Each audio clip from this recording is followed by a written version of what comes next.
running the bike, had it for a week now. I daily commuted back and forth to work this week. It's like 28 degrees, 29 degrees some mornings, cold as crap. But I did it just to see how it would do in the different conditions, because by the time I get off from work, it would be up to 60 degrees. So it wasn't too bad going home. But it did really good. I was complaining about that throttle response, like, you know, it had like a delay and just jerky. Thought it was in a tune. Well, I got to reading in some forums, and they were talking about when you first buy them that you really have to start it up, just let it idle for 15 minutes, get up to temperature, do everything, never touch the throttle, just let it sit there and learn. I took the battery loose, let it sit for 10 minutes, touched the battery cables together, hit the on and off switch on and off with the battery disconnected, put it all back together, started it, let it run for about 15 minutes, and now it's definitely a night and day difference. It's more linear. It isn't jerky and, you know, having that dead spot. But yeah, it's Sunday. It's actually a little chilly out here today, but the rain finally let up, so we're gonna try to get a little ride in today, see what we can get into and see how the bike does. But my review's still spot on. I would definitely buy it again.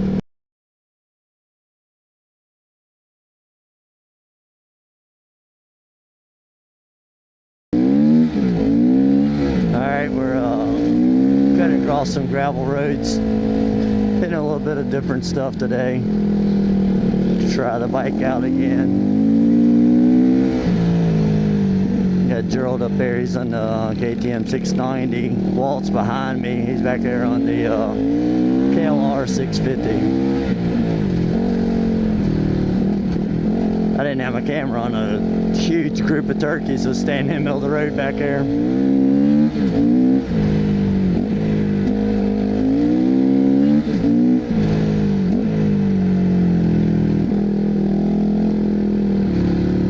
And like I said, it had been raining, so it's a little bit of mud, but it ain't too bad.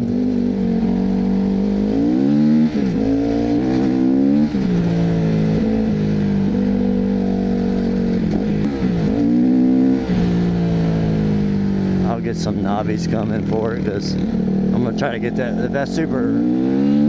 He's got a set of super motos for a KTM 350. If they'll fit it, I'm gonna buy them. That way I can keep them for street ride, and I'll put the knobs on these. We can have a little bit of a combination there, whatever I want to do.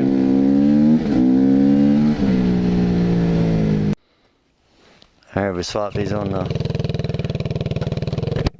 He's on mine on the GPX 450, and I'm on the KTM 690.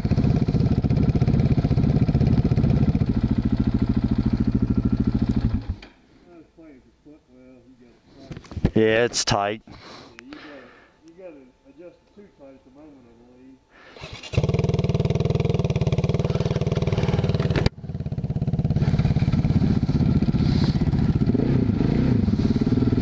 Oh, throttle's totally different on this thing. I forgot. This thing got a comfortable seat though. It's got that seat concept seat on it. Throttle is, I gotta get that thing tuned, and maybe I can get that throttle more crisp.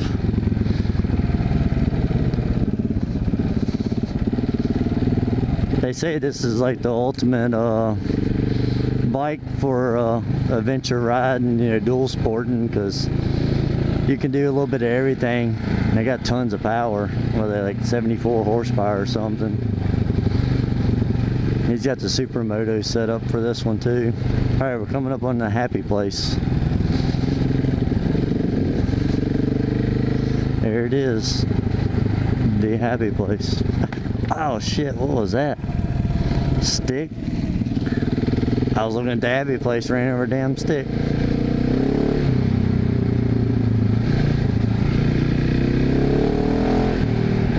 Oh yeah, this thing's got the power.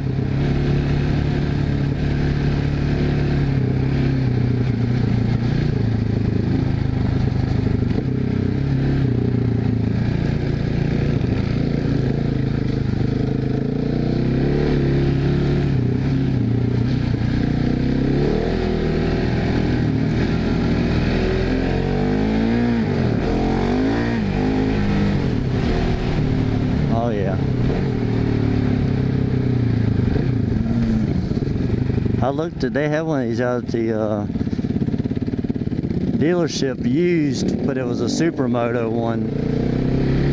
They wanted to rate much for it. It didn't have many miles on it, but I don't know what it is involved to put the dirt tires back on it when it's came from factory as a Supermoto. They say it's a little bit more difficult than doing it the other way.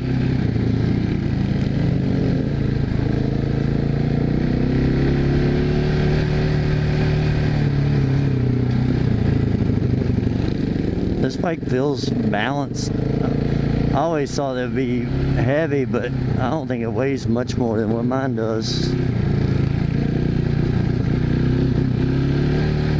And they put the gas tank underneath the back seat on these, so it changed the weight up and balanced it out a little bit better than the way the exoskeleton frame rails are on this one instead of the Y fork on the front.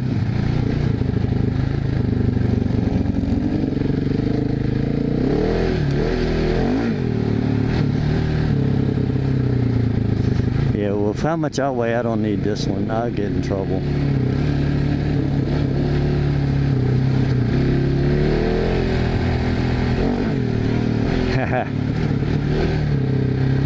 Yeah, this thing's got ridiculous power.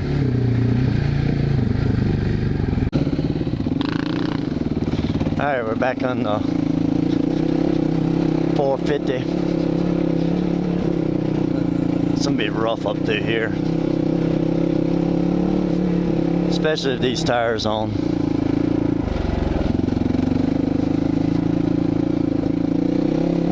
A lot of leaves, rocks, mud, the moss.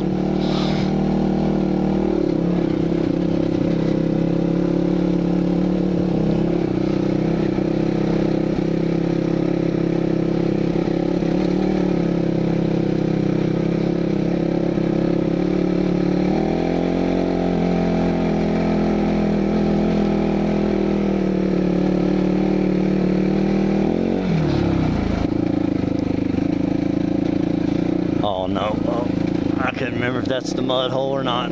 Somewhere up here there's a little crossing that's got some mud in it. Yeah, we might, I'll probably definitely be ordering some new tires this week. Get some, I love my Tusk.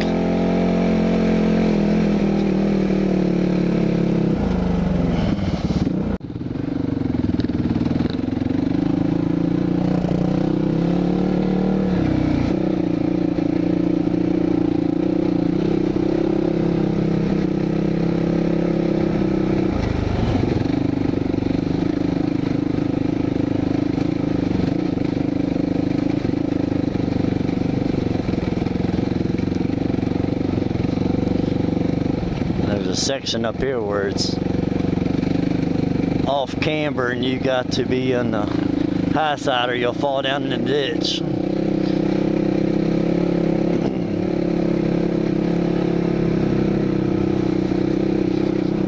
See how bad it is today. Oh, it ain't too bad today.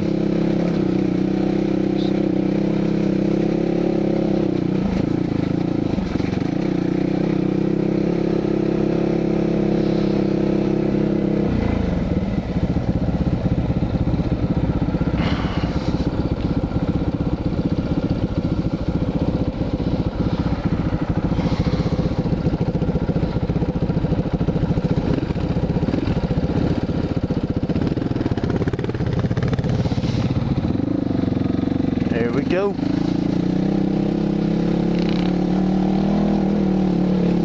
Gotta watch.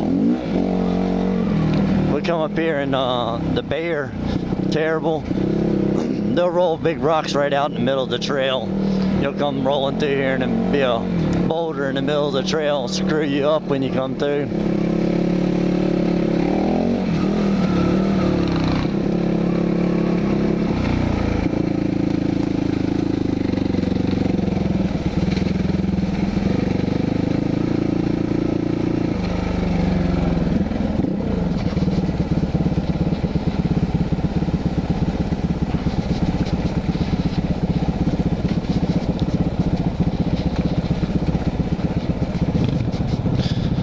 just to get to try the tires out a little bit. No, we ain't gonna do nothing serious, but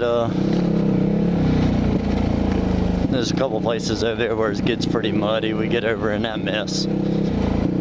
I buried my Honda up over there. Same thing sucks about Lee's. You can't see them freaking rocks underneath of there, and they'll wash the front tire right out from underneath of you.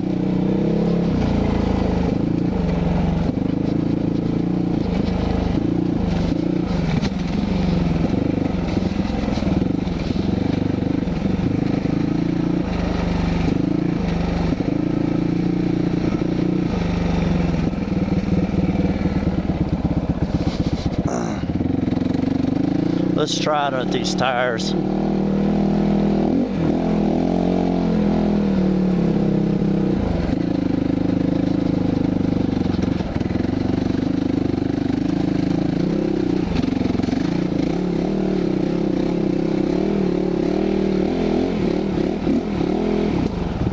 Haha.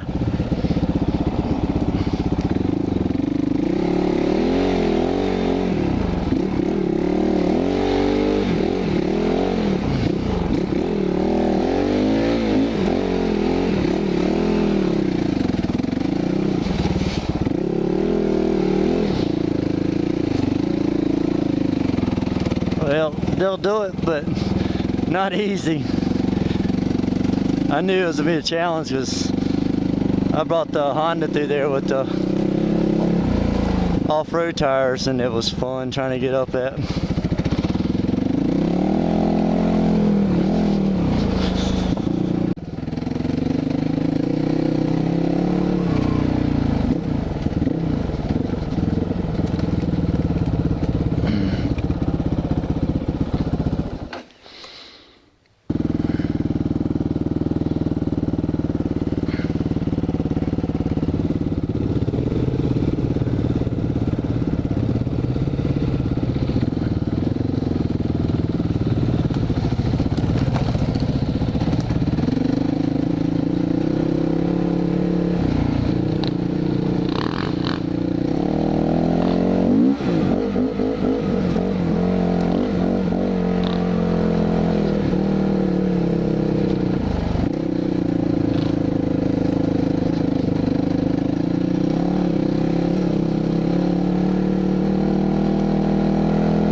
These leaves are slick,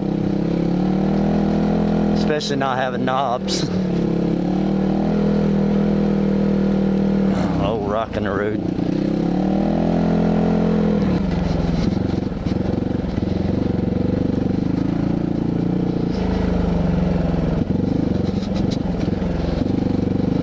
So this is a good test. Like, I mean, it shows you can do a variety of stuff with these tires. That's why they're called 50/50s. You can do, you can go in the woods like this on a wet day and deal with this stuff, or if it was dry, I'm sure it wouldn't be quite as bad trying to deal with it, but for the most part, it's actually not too bad. I can do everything I want to do. I'm not doing it as easily as I would if I had the off-road tires, but like I said, off-road tires ride a little bit rougher on the road. They're definitely a whole lot noisier on the road, so it's a compromise. It depends on what your kind of riding is. If you're going to be in the woods more, which, you know, I'm kind of 50/50 more than likely, but that's why I want to do a Super Moto setup on it, so I can just do the street tires, and then I'll do my off-road tires. This section here is rocky as crap. You have to be careful. I think my phone's ringing. Feel my pocket vibrating. Underneath these leaves, all kinds of little rocks sticking up. They will mess your day up.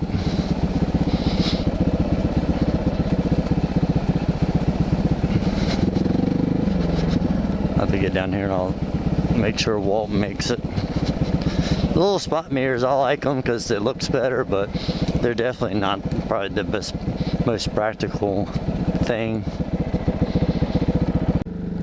Alright, we just came across this mountain. Now we're going to go over here and hit the Bobbitt's Cap Trail again, which I did last time. We're going to go across that mountain there. The Blue Ridge Parkway goes all the way across the top of that mountain, follows it all the way around there to the peaks of water and keeps on trucking. But yeah, we're going to go over here and hit a few gravel roads. It takes us, zigzags us back over to the entrance to the Bobbitt's Cap. Hopefully it ain't no daggone marathon like it was last time we went up here, where we can actually play a little bit. Of course, we did get a lot of rain, and that was rough.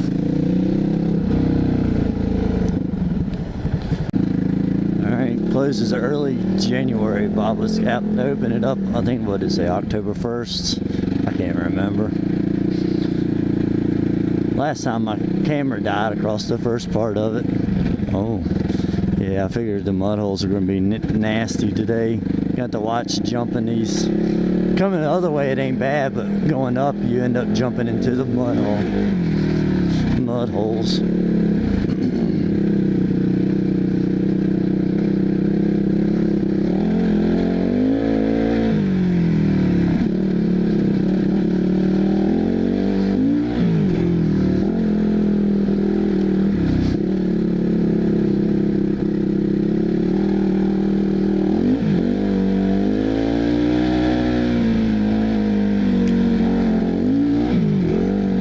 That whole stick.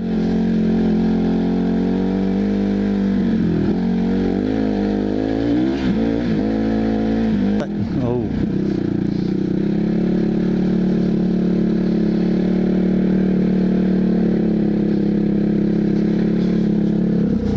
Blue Ridge Parkway.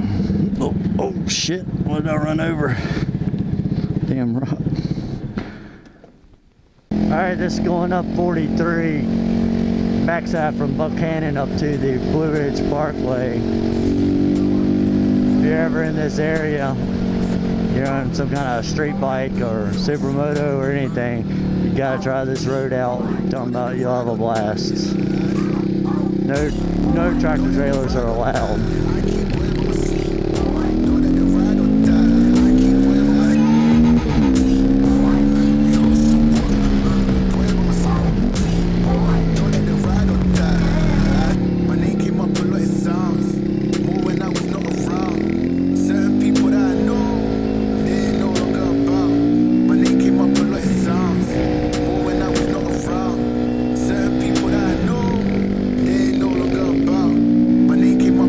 Sound.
sunset. That's where we was at earlier. We went up, we was on that mountain playing, rode all the way through that valley, came back around, we went over that mountain. So we rode all three of these mountains now. We've already went over this one, came back out over in that valley, and we'll be crossing over where we was on, went under that bridge earlier. Grab another gear. Look at that sunset. That's the Shenandoah Valley right there. As far as you can see, it's going to be West Virginia, that far